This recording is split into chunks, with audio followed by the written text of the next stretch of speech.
Kamusta mga bata? Ako si Teacher Ali. Handa na ba kayong matuto muli?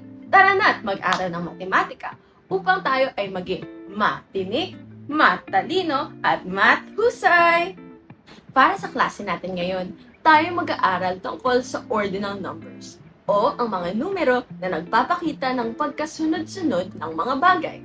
Kapag ikaw ba ay papasok sa school, anong iyong ginagawa? Para sa akin, ganito ang aking routine.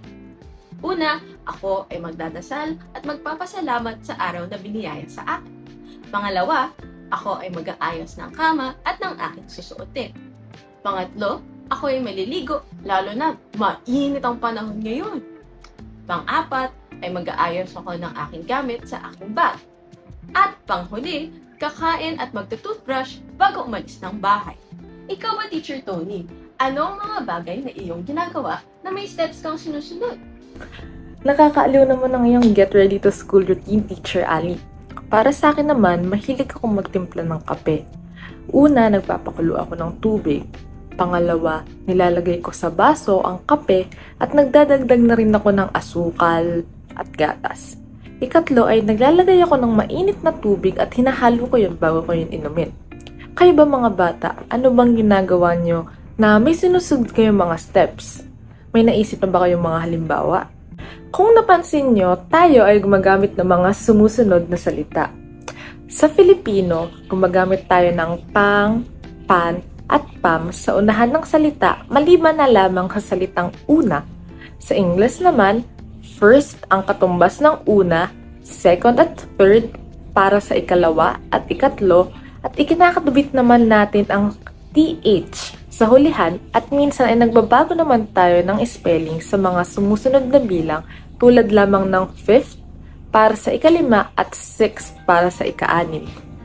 Maaari niyo bang sabihin sa akin kung ano ang kasunod? Tama, ang sunod ng 6 ay 7. Kaya ito naman ay tinatawag na ika-7 or 7th. Kasunod nito ang ika-8, ika-9, ika-10 o sa English naman ay 8, 9, at 10. Ang mga ito ay tinatawag nating ordinal numbers. Tara, mas kilalanin pa natin sila. Hello mga bata! Ako naman si Teacher Fatim. Ngayon at alam na natin ang pagkakasunod-sunod mula ika-1 hanggang ika-10. Mas kilalanin pa natin sila gamit ang kantang Bahay Kubo. Nababasa ba ninyo ang mga nasa gilid? Kung ganoon, maaari nyo bang sabihin sa akin kung pang-ilan ang bilang ng sitaw? Tama, ito ay ika-5. Paano naman ang kundol? Magaling, ito ay ika-8. Ngayon, magbibigay ako ng ordinal na numero at pwede niyo ba sabihin sa akin kung ano ang gulay na nakapailalim dito? Ano ang gulay na nasa ika-3? Mahusay, ito ay sigarilyas. Paano naman ang ika-10? Magaling, ito ay upo. Ngayon, ikaw naman. Alam mo ba ang alphabet song at paano ito kantahin? Kung ganoon, atin itong kantahin sabay-sabay para maalala natin ito.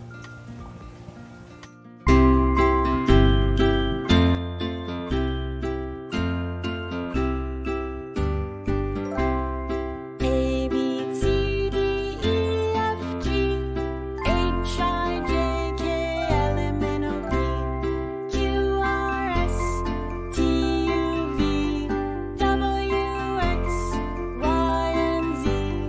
Now I know my ABCs. Next time, won't you sing with me? Maaari mo bang sabihin ang mga letra sa kanta mula sa ika-5, ika-4, ika-3, ika-2, at 1?